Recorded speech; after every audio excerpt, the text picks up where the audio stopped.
Boa tarde aos irmãos. Com enorme prazer que estamos aqui nessa tarde, para que nós possamos aprender um pouco mais da Palavra de Deus. Nós já começamos semana passada com a revista Uns aos Outros, uma revista que fala sobre mutualidade. O Fernando esteve conosco. E agora sim, nós vamos... ele já deu a aula 1 semana passada e agora nós vamos começar a aula de número 2, o capítulo de número 2 da revista, cujo título é justamente Amem-se uns aos outros. Esse é o nosso desafio nessa aula. E dentro disso, se você está com a sua revista aí, o versículo-chave é João 13:34. Está escrito o seguinte: Eu lhes dou um novo mandamento, que vocês amem uns aos outros, assim como eu os amei, que também vocês amem uns aos outros. Esse é o texto, versículo-chave de toda a lição. E nessa lição nós temos alguns objetivos. O primeiro deles é saber, no caso, devemos entender que o amor fraternal é fundamental para o crescimento cristão. Esse é o nosso primeiro objetivo, entender isso. O segundo é sentir um desejo uma vontade de almejar o amor pelos irmãos, ou seja, buscar isso como um propósito para as nossas vidas, buscar isso como objetivo para as nossas vidas. E em terceiro lugar, depois de saber, depois de sentir, precisamos agir. E como agiremos nesse sentido? Do amor, no caso. Devemos colocar em prática ações do amor em cumprimento ao mandamento do Senhor. Ou seja, nós não vamos praticar o amor, não vamos falar sobre o amor, não vamos sentir vontade, de amar por uma questão própria, mas por um mandamento do Senhor. Então melhor dizendo, são os 3 objetivos que nós temos para hoje. Na parte introdutória aqui, a gente vai literalmente ler o que está na revista. Então você, por favor, me acompanhe. Começa assim: de onde vêm as guerras, os crimes, as rixas, as ofensas e tudo aquilo que nos separa uns dos outros? É uma pergunta. Talvez pudéssemos explicar como tendo origem na inveja, na cobiça, no egoísmo, no preconceito ou na intolerância. E estaríamos certos. Mas o certo mesmo é que esse comportamento degradante é resultado inevitável da ausência de Deus no coração do homem. Nunca foi fácil a convivência entre os homens. Nem mesmo os membros da primeira família se livraram dessa angústia. Gênesis 4:8. Vocês se lembram aí da história de Caim e Abel? Aquela questão que logo após a queda, Adão e Eva continuaram, digamos, a vida, mas agora afastados de Deus, agora vivendo sobre a mazela do pecado, e havia ali os filhos, Caim e Abel. Eles iam oferecer ali sacrifícios. O sacrifício de Caim foi aceito, o sacrifício de Abel foi aceito, o de Caim foi recusado, e a partir dali houve uma desestruturação a tal ponto do relacionamento dos irmãos, a tal ponto de que Caim matou Abel. Então a gente vê que a convivência dos homens não é algo fácil desde os primórdios pós-queda, tá bom? Cabe a gente ficar atento a isso, porque antes da queda as coisas deveriam ser totalmente diferentes. Harmonia, comunhão total uns com os outros, com o Senhor, a habitação na terra de uma forma íntegra, completa, equilibrada, mas depois do pecado a coisa deu uma desandada feia. Mas vamos seguir. Como diziam os antigos romanos, o homem é o lobo do homem. Ou como expressou o francês Jean-Paul Sartre, o inferno são os outros. E na versão brasileira de Altran Dourado, todo dia alguém crucifica alguém. Então, nessas 3 frases, a gente vê sintetizado essa desarmonia que o homem tem entre os seus semelhantes, entre os seus próximos, digamos assim. porque as três frases sintetizam que o seu problema é o outro. O seu problema é o outro homem ou outra pessoa. Então a gente vai ver no decorrer da revista que as coisas nem não são tão verdadeiras assim, do jeito que essas pessoas aqui, né? Sartre, Altran Dourado, ou até mesmo como os antigos romanos diziam. Continuando na revista. Se a vida é assim, então quem é que pode cumprir os mandamentos do Senhor? E aqui está o mandamento do Senhor, João 13:34, no rodapé aí da página 10. Que vocês amem uns aos outros assim como eu os amei. A visão distorcida distorcida do pecado fala que o seu problema é o outro, que o outro é a razão de todas as suas peripécias e do seu sofrimento. Mas a visão espiritual restaurada do Senhor nos fala totalmente o contrário. Que independente do outro ser o problema ou não, eu tenho que amá-lo. Amá-lo da mesma forma que eu amo a mim mesmo. Então percebam que os mandamentos do Senhor, ou que o mandamento do Senhor é um patamar bem elevado, é algo bem bom e agradável para a gente. Só podem cumprir o mandamento aqueles que foram lavados pelo sangue do Cordeiro e regenerados pelo poder do Espírito Santo. Outra pérola aqui. Na verdade, o homem natural, o homem comum, o homem não regenerado, não salvo, ele não tem condições de cumprir isso. Por quê? O homem natural, ele vive na base, sobre a escravidão do pecado. Ele não tem o Espírito de Deus. Ele não nasceu de novo, ele não foi regenerado. Então, assim, ele não consegue. Para ele isso é loucura. Para ele, o homem é o seu próprio lobo. Para ele, todos os dias alguém crucifica alguém quer te crucificar, você quer crucificar alguém. Mas para o crente, para o regenerado, ele recebe esse mandamento e ele tem condições de cumprir. Por quê? O Espírito Santo ele habita nele. O Espírito Santo o capacita. O Espírito Santo o dota de capacidade para viver dentro desse padrão. Mas se mesmo com a ajuda de Deus é tão difícil uma inter-relação amorosa, qual a vantagem de nos esforçarmos nesse sentido? E aqui o esforço não implica o êxito total da tarefa, mas o esforço motivado pelo Espírito em nós. O crente, ele é motivado, ele é levado pelo Espírito a amar os outros. E quando esse crente não ama, ele se importa, ele se entristece, ele sabe que está em erro. Passando aí para a página 11. O fato, como veremos em nosso estudo, é que esse amor recíproco é uma necessidade vital para todos nós. E também um desafio constante. E, além de tudo, é uma bênção inestimável, da qual nenhum de nós pode abrir mão.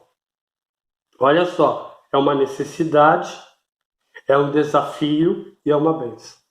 Basicamente, aí é a divisão das lições da revista. E dentro disso, nós começamos a página 11. Quero convidar você para ver comigo aqui o ponto número 1 da revista. Uma necessidade vital. Amar o próximo é vital para a nossa existência cristã, pois esta é a prova de que realmente estamos vivos para Deus. E aqui é complicado, né? No sentido de que temos que ter, digamos, esse fruto do Espírito na nossa vida. E essa é uma evidência clara, tanto para você, como para os que estão ao seu redor, de que você realmente é um cristão verdadeiro. Percebe a importância disso? Percebe como é primordial essa questão do amor? Não só para a gente, como receptáculos desse amor, mas também para que os outros testemunhem e vejam. É o que está sugerido aqui no texto que o autor da revista nos dá, João 13:35. Nisto o quê? No amor. Conhecerão que vocês são meus discípulos, se tiverem amor uns pelos outros. Porque Deus, em Cristo Jesus, é a demonstração plena e completa e mais límpida do que é o amor. Por quê? É aquela história.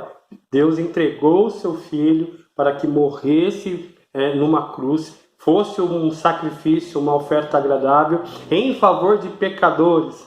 Deus nos amou ainda quando éramos pecadores, né? Então, vejam só, assim como Ele nos amou, e numa condição em que nós não tínhamos nada a dar para Ele, nada a retribuir para Ele.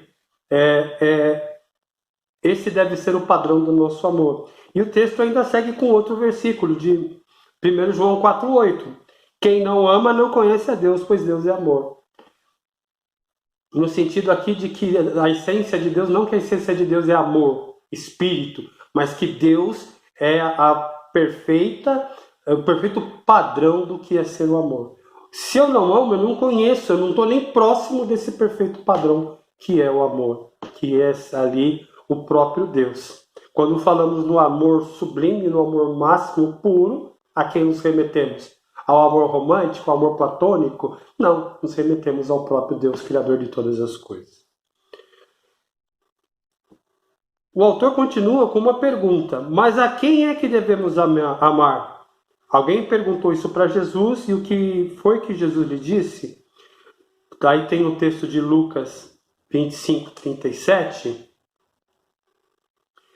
Acho que eu vou até ler. Que Lucas 25, 37. Vamos lá. Está chegando.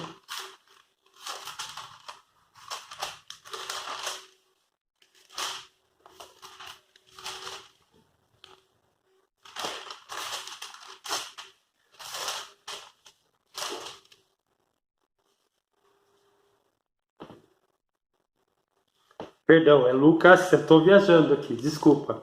É Lucas 10, 25 a 37, tá? Então eu tô procurando Lucas 25 aqui, não estou achando. Lucas 10, 25 a 37, agora tem, olha só.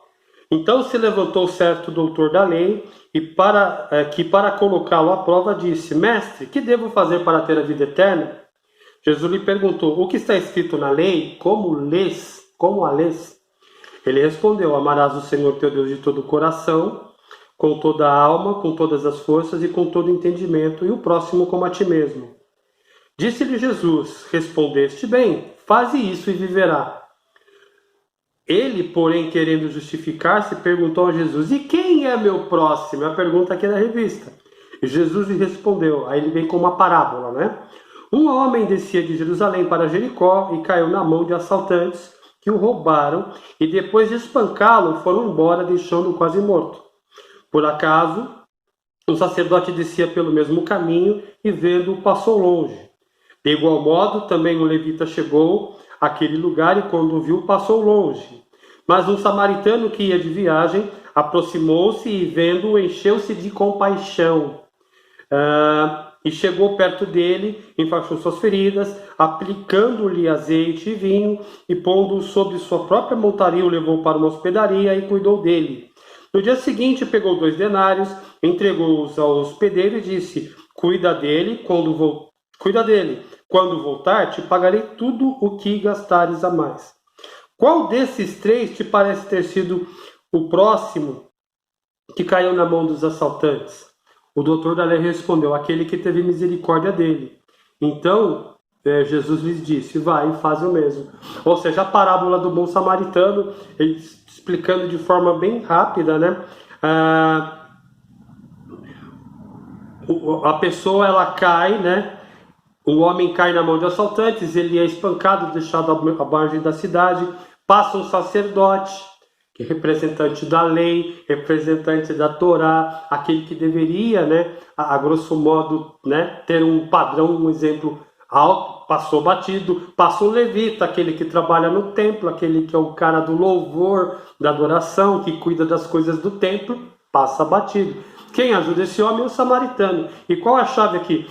Havia, desde o tempo pós-dominação aí da Síria, da Babilônia, da Medo-Persa, havia ali um problema de questão racial. Os judeus não se davam bem com os samaritanos, porque esses samaritanos, em um determinado momento da história, foram foram misturados, e eles acabaram se misturando com outras raças. Então, para o judeu, o samaritano não era alguém puro, racialmente. Não era um judeu puro, ele era um judeu misturado. Mas vejam que foi justamente o samaritano que ajudou aquele homem que estava em necessidade. E quem era o próximo realmente desse homem que estava necessitado e ali todo ferido. É justamente o samaritano de quem os judeus não gostavam. Então é o seguinte, quem é o nosso próximo a quem devemos amar? No texto bíblico é o samaritano, que representava ali das 3 classes de pessoa o pior tipo, o que era desprezado, o que era rejeitado, o que era visto com olhos tortos pelos judeus. Mas olha só o que a revista nos diz. O próximo pode estar sentado ao meu lado na igreja, uma pessoa, um irmão bem próximo. Mas também pode estar caído fora da igreja. Ou seja, ele pode estar muito próximo como um em Cristo, como pode ser um necessitado lá fora. Ele pode estar dentro da minha casa, ser meu irmão, meu pai, minha mãe, minha esposa, meus filhos. Mas também pode ser alguém de outra família que está na casa do vizinho. Pode estar se divertindo comigo, ser um amigo, ser uma pessoa muito ligada comigo, ter os mesmos gostos, né? Frequentar os mesmos ambientes, mas também pode estar sofrendo sozinho ou alguém em solidão. Então, na verdade, essas 3 divisões aí de quem é o próximo, de uma certa forma, abarca muito bem a nossa condição. Quem realmente são as pessoas que estão dentro da gente.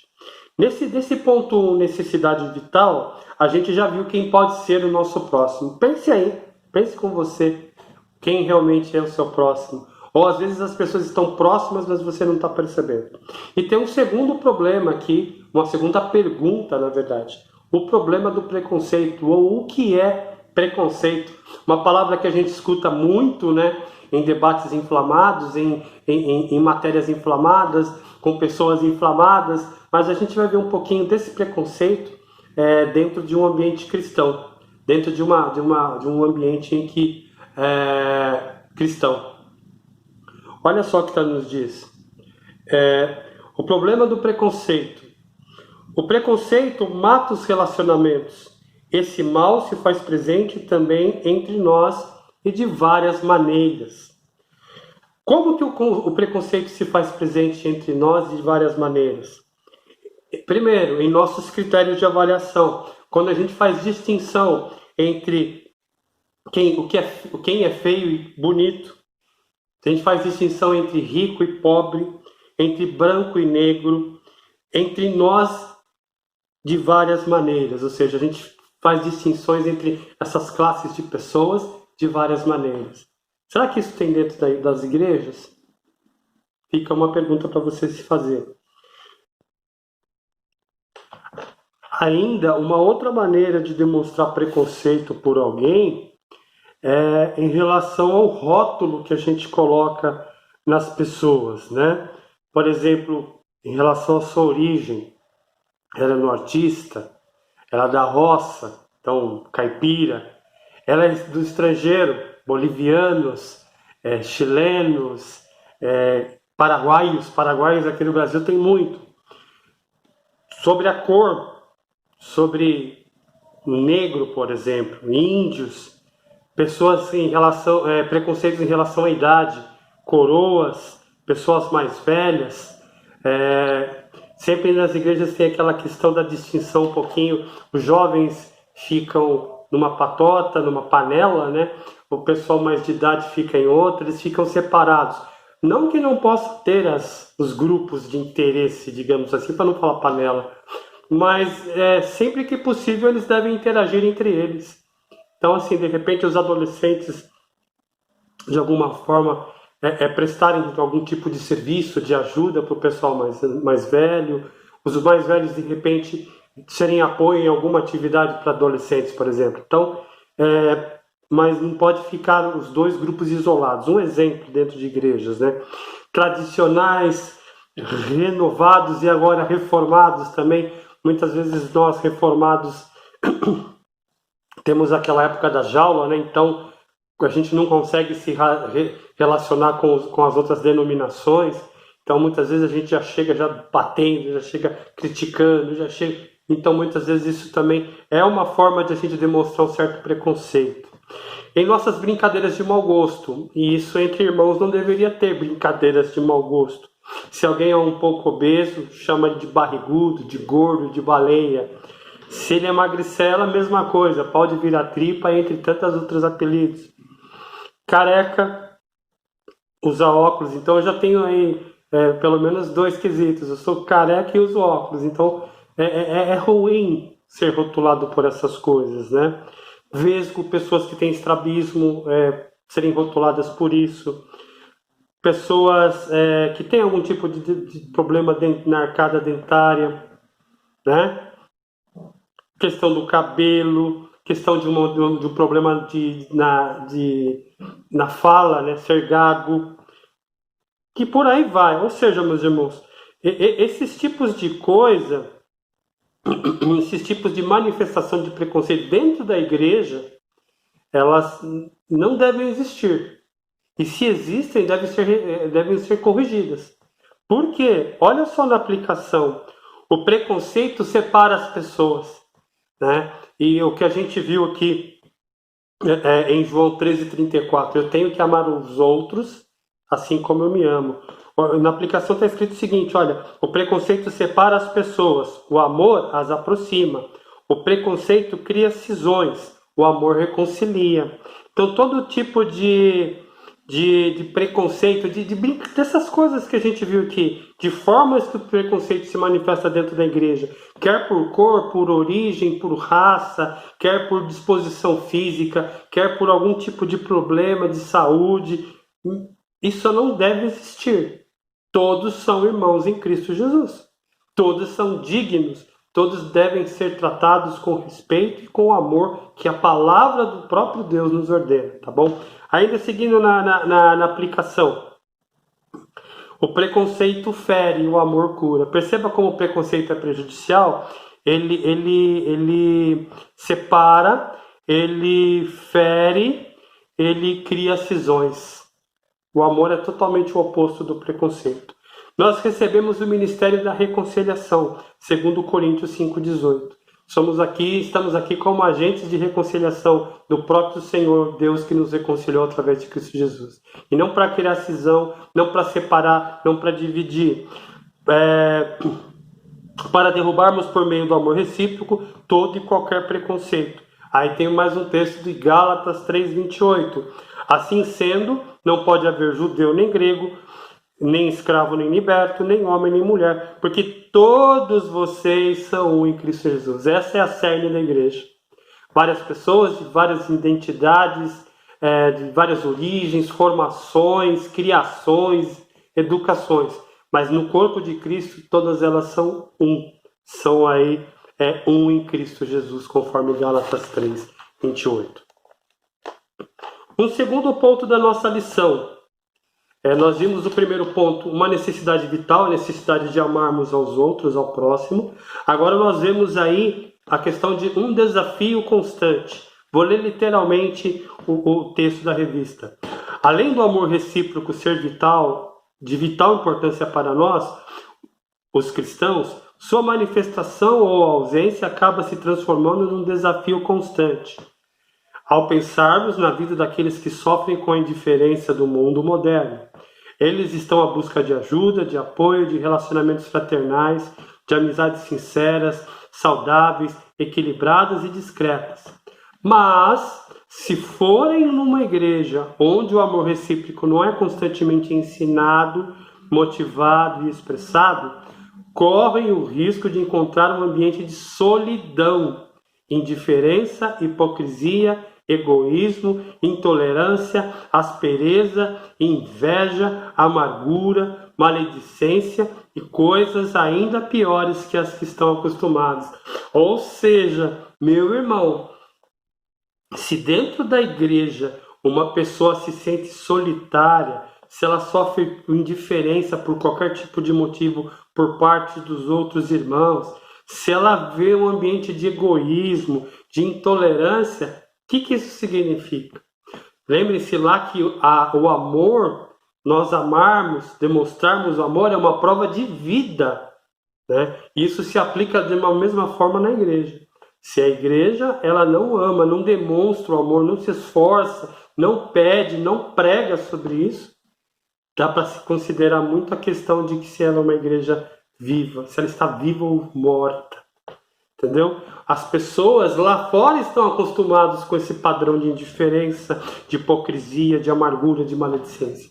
A igreja tem que ser o oposto. Porque na igreja existe Deus, o Espírito nos capacitando a amar. Deus, o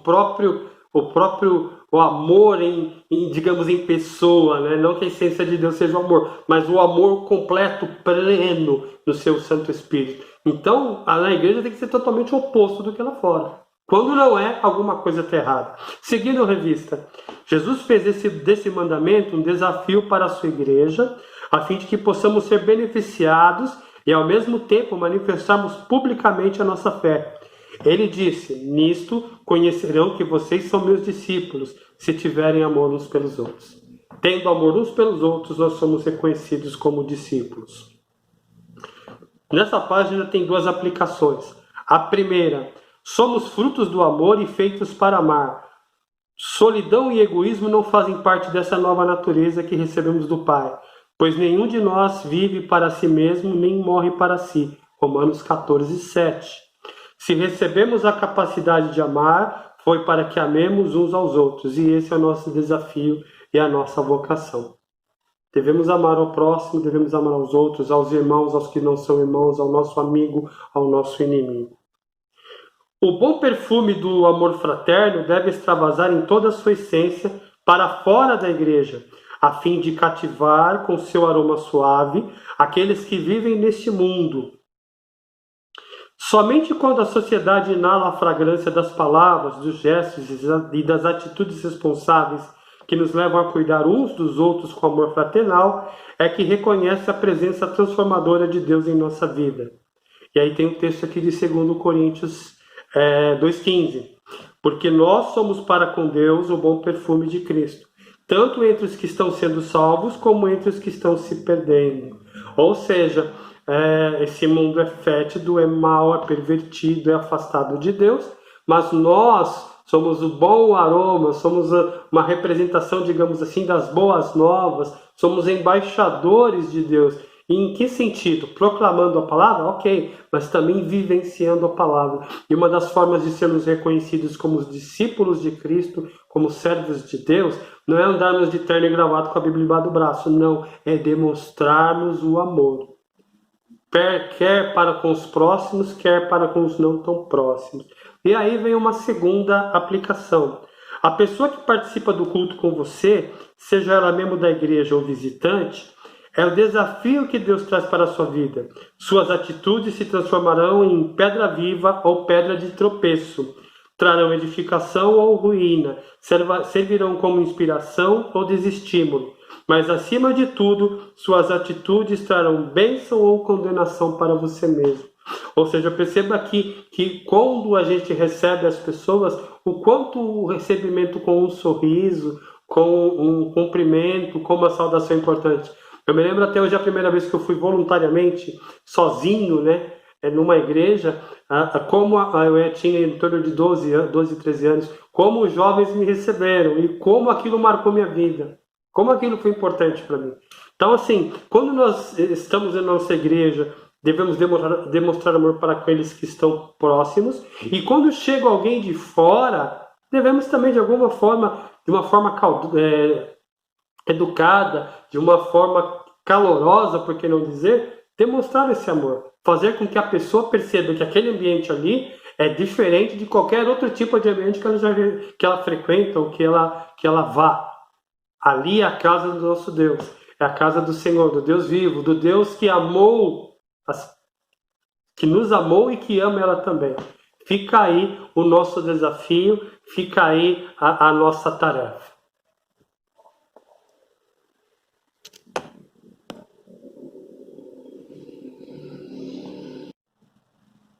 Continuando a nossa lição, nós estamos indo para o ponto 3, na página de número 13.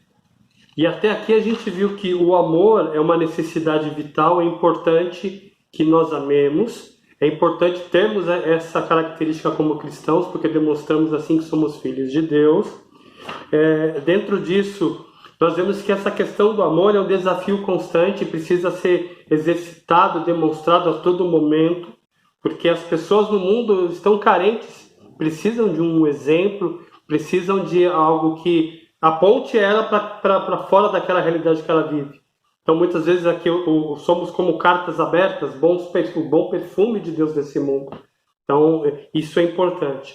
E agora a gente vai para a página 13, um terceiro ponto da lição, que é o amor é uma bênção inestimável. Vamos lá, lendo o texto.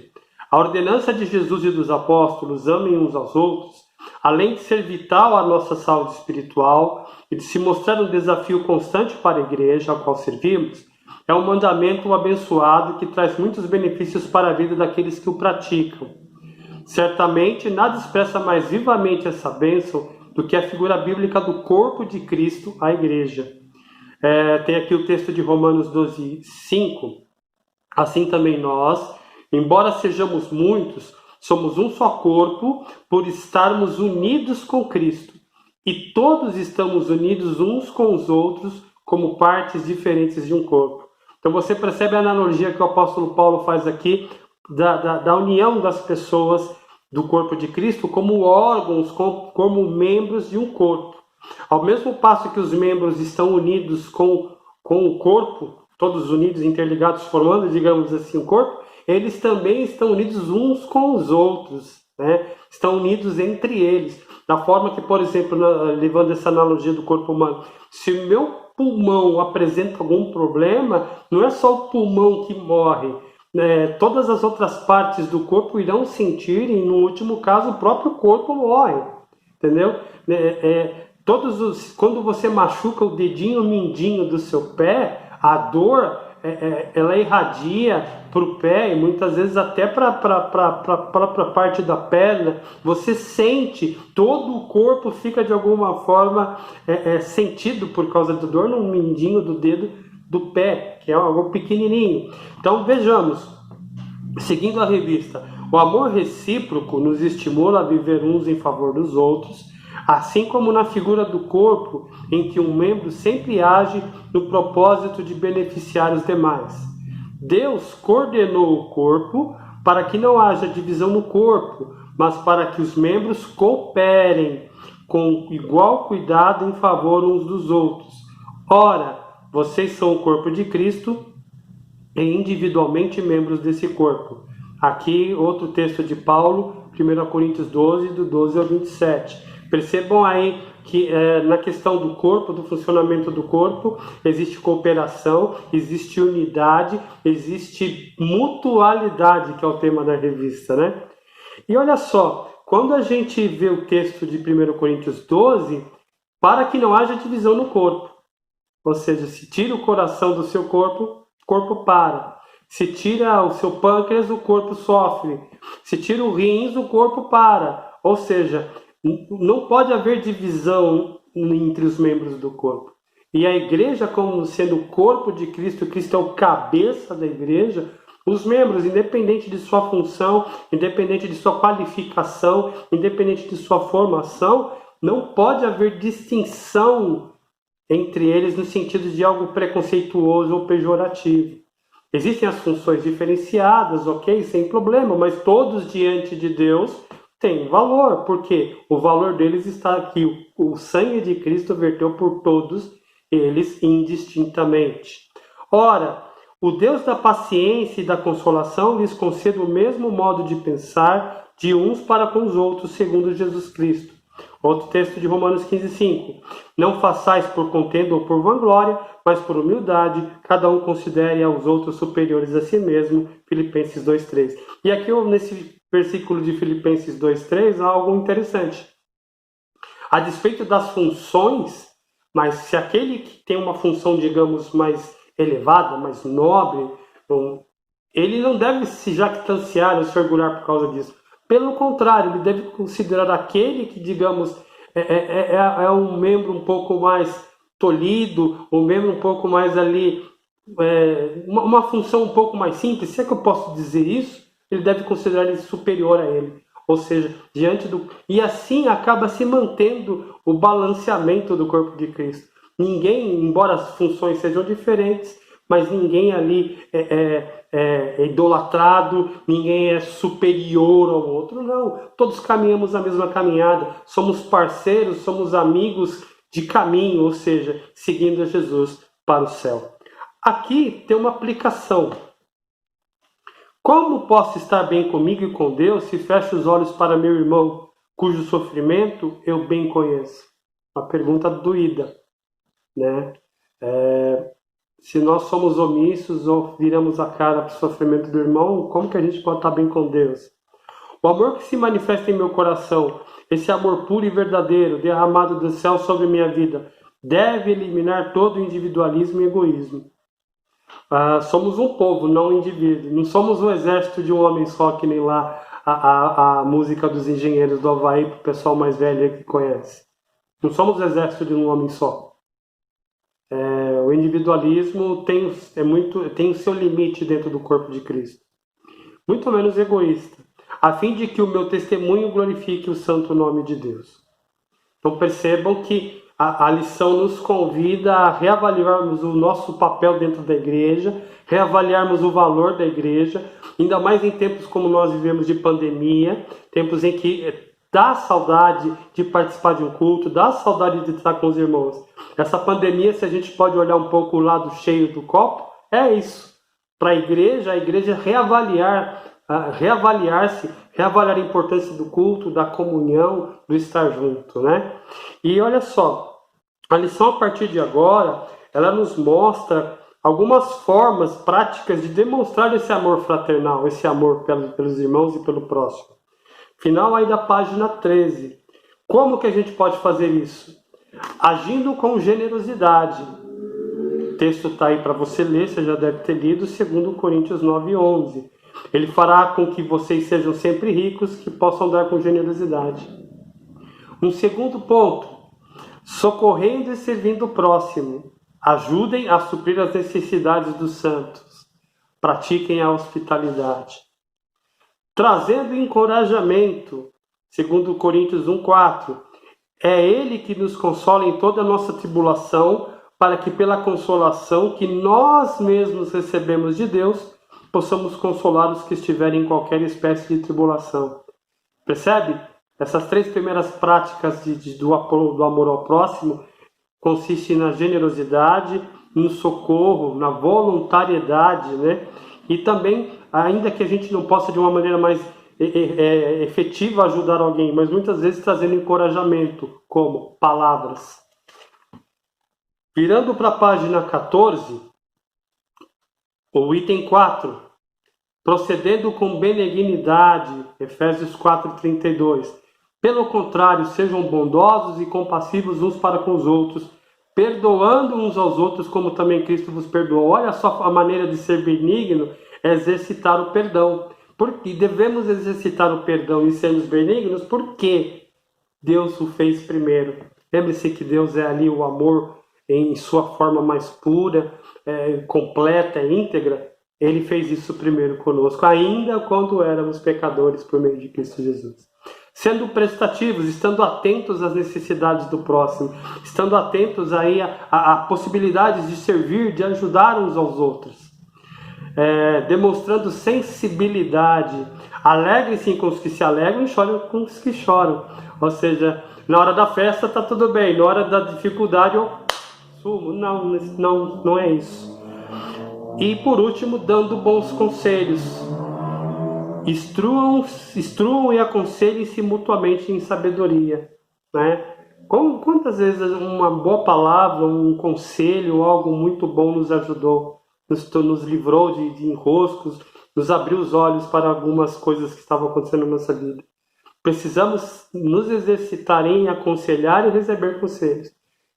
E o grande princípio para isso é nos voltarmos para a palavra de Deus, sermos crentes mais espirituais, mais voltados para o Senhor. Eu falei de uma maneira muito rápida sobre essas 8 maneiras de alguma forma a gente pode demonstrarmos amor pelo próximo. Então fica aqui para mim e para você o desafio de nós procurarmos na nossa vida cotidiana e principalmente assim que voltarmos, né, nós pensarmos sobre isso e praticarmos isso. E aí a gente chega para o final da lição, que é a famosa conclusão. E olha só o que diz: se de fato queremos cumprir o mandamento do Senhor e amar uns aos outros, assim como Cristo nos amou, na certeza de que esse amor recíproco é uma necessidade vital para nós, um desafio inestimável do qual não podemos prescindir, então temos que aprender a olhar para as pessoas da maneira como Deus as vê. E aqui está, acho que, o coração da lição. Temos que aprender a olhar para as pessoas como Deus as vê. Isso, para mim, eu aprendi isso com o pastor Marcos em um momento. Para mim foi libertador, assim, foi algo tremendo, né? E olha só como isso se transmite, ou como isso se dá. No ponto 1 da conclusão, temos que olhar as pessoas com os olhos da fé, não com o julgamento superficial dos sentimentos, né?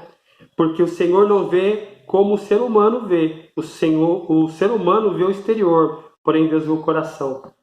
Temos que ver além daquilo que os nossos olhos estão enxergando, olhar pela fé. Outro ponto, temos que olhar as pessoas com discernimento, ajudados pelo Espírito Santo, para entendermos a pessoa como ela é, evitando assim fazermos juízo errado. Tem o texto de Romanos 14:13. Portanto, deixemos de julgar uns aos outros, pelo contrário, tomem a decisão de não pôr tropeço ou escândalo diante dos irmãos. Ou seja, precisamos pedir a Deus para enxergarmos realmente a pessoa como ela é, evitando os juízos precipitados ou o próprio preconceito, que é um conceito pré-estabelecido, sem mais apuração, sem mais profundidade. E por último, temos que olhar as pessoas com o olhar do coração, vê-las com o critério de Deus, alguém por quem Cristo morreu. Entendeu? Se nós olharmos o nosso irmão pelo valor que ele lhe é conferido pela morte de Cristo, as coisas mudam. Alguém que é amado por Deus, a quem devemos amar. Nisto todos conhecerão que vocês são meus discípulos, se tiverem amor um pelos outros. É o texto de João 13:35. No final dessa conclusão temos uma aplicação aqui. Este é um grande desafio. Deus se dispôs a dar Jesus por você. Jesus se dispôs a morrer por você. Você está disposto a se esforçar e procurar cumprir os seus mandamentos? Essa lição vale a pena ser lida e ser relida. Vale a pena ser mastigada, ser pensada. Nós aprendemos hoje sobre a questão do amor. O mandamento, a ordenança de mutualidade de amarmos uns aos outros. Nós aprendemos que isso é uma necessidade vital e vimos aí qual o nosso próximo, a quem devemos amar. Vimos um pouquinho sobre o problema do preconceito. Nós vimos também a questão de que a necessidade de amar uns aos outros é um desafio constante na nossa vida cotidiana. E apesar de ser inevitável, né, ser uma necessidade, ser um desafio, é uma bênção inestimável, sem valor determinado. Esse inestimável, vamos tentar esclarecer aqui, é o que você não consegue estimar o valor de tão grande, de tão valoroso que é. O amor é uma bênção inestimável. E vimos no finalzinho da página 13, início da 14, de uma forma bem rapidinha, as formas como a gente pode amar as pessoas e demonstrar na prática. Amor é um verbo. Eu amo, tu amas, ele ama. Verbo exprime ação. Então, aí a gente viu algumas maneiras de amar. Meus irmãos, a gente termina aqui a lição 2. Peço que você se prepare para a semana que vem para a lição 3, que fala sobre acolhimento. E de uma forma ou outra é uma expressão de amor. Deus os abençoe. Um forte abraço.